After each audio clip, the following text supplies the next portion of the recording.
Sim! Eu sou o professor Bairros e no tutorial de hoje nós vamos ver a análise fonte de tensão TV Philips com transistor PNP e NPN, a fonte linear da figura. Vamos lá? O seguidor Gilson Carlos me mandou esse diagrama de um antigo televisor Philips porque ele estava com dúvida no funcionamento dessa fonte de tensão. Para tornar a análise mais prática, eu recompilei o diagrama. Veja que lindo ficou! Essa é uma TV muito antiga. Olha o símbolo do filamento do tubo de raios catódicos. Tem alguns detalhes interessantes nesse diagrama. Aqui no desenho do filamento, a letra de referência é a letra B, que normalmente é usada para lâmpadas. Mas tá certo, o tubo de imagem é uma lâmpada grande. Veja a chave de seleção da tensão de alimentação, muito simples. O transformador tem um enrolamento para 127 volts e outro enrolamento para completar a tensão para 220 volts. Não tem que colocar nada em paralelo ou série. Simplifica a chave e o transformador. Eu já analisei esse tipo de transformador.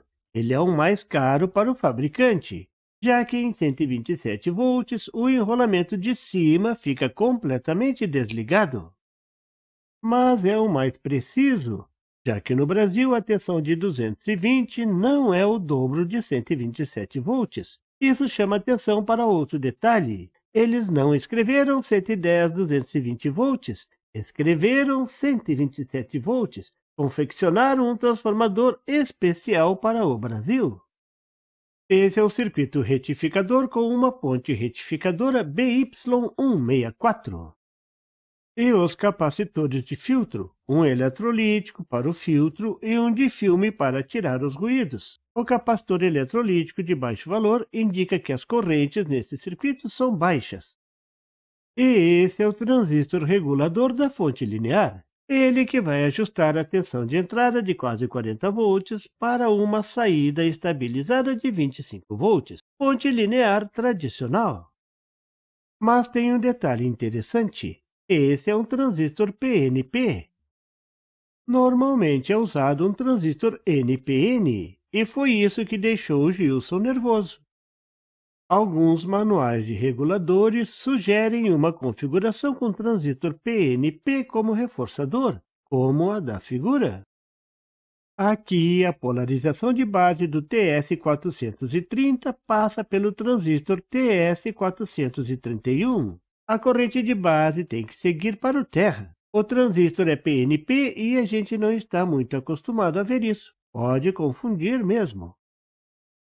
O transistor TS431 é o transistor de realimentação. Ele que vai garantir a estabilidade da tensão de saída. A tensão de referência é de 16,5 volts. É a tensão sobre a resistência R1153.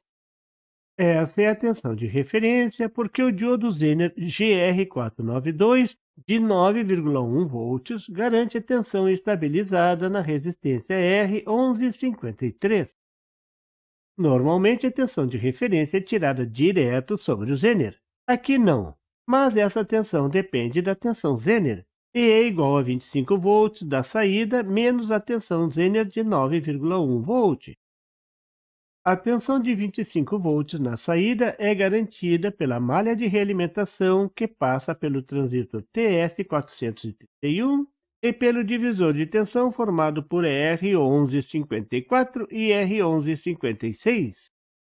Note que a tensão na base é a tensão de referência mais 0,7 volts. Exatamente aquilo que a gente vem salientando o tempo todo nesse canal amalucado.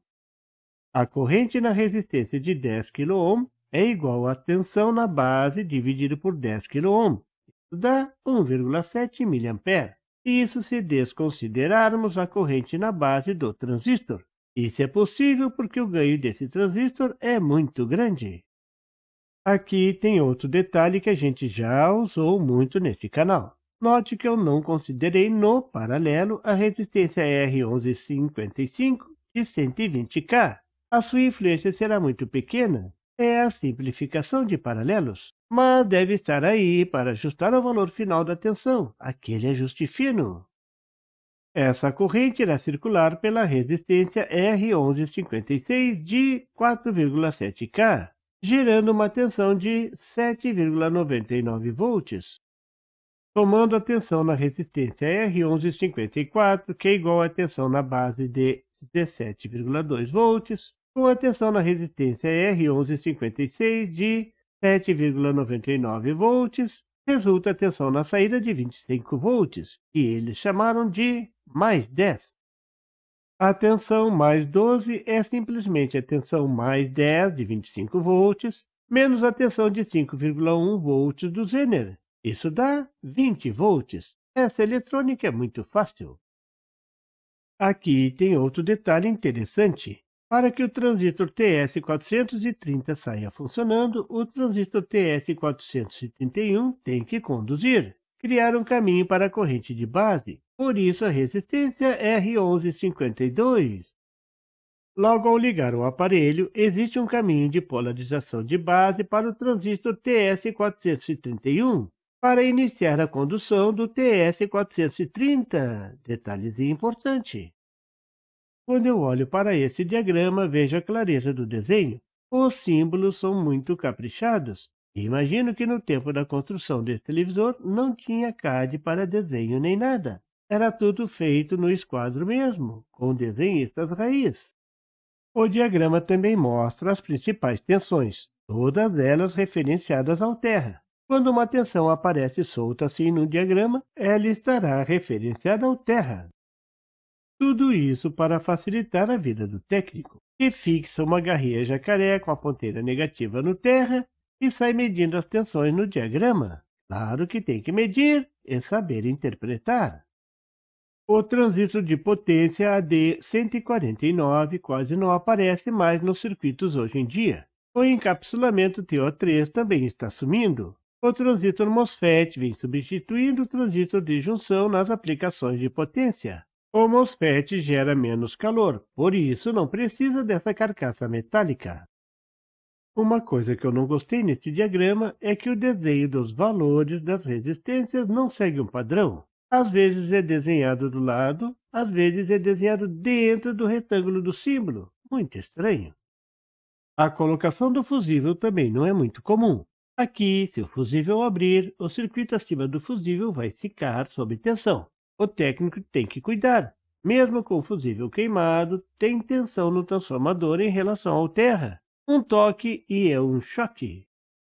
Veja o símbolo do diodo Zener, diferente do símbolo atual. Isso acontece porque não existe uma padronização universal para os símbolos, e muitas vezes você terá que deduzir a partir do código ou da função no diagrama. Você viu nesse tutorial a análise de uma fonte de tensão de uma televisão antiga. Analisar circuitos de equipamentos é uma forma bem interessante de aprender. Se você segue o canal do Professor Bairros, tenho certeza que acompanhou a análise sem dificuldades. Se você tiver um circuito de equipamento, amplificador, televisor, e quiser mandar para analisarmos, fique à vontade. E por favor, se você não é inscrito, se inscreva! E marque o sininho para receber as notificações do canal. E não esqueça de deixar aquele like e compartilhar para dar uma força ao canal do Professor Bairros. E não tem site? Tem sim! É www.bairrospd.com. Lá você encontra o PDF e tutoriais sobre esse e outros assuntos da eletrônica. E fique atento ao canal do Professor Bairros para mais tutoriais sobre eletrônica. Até lá!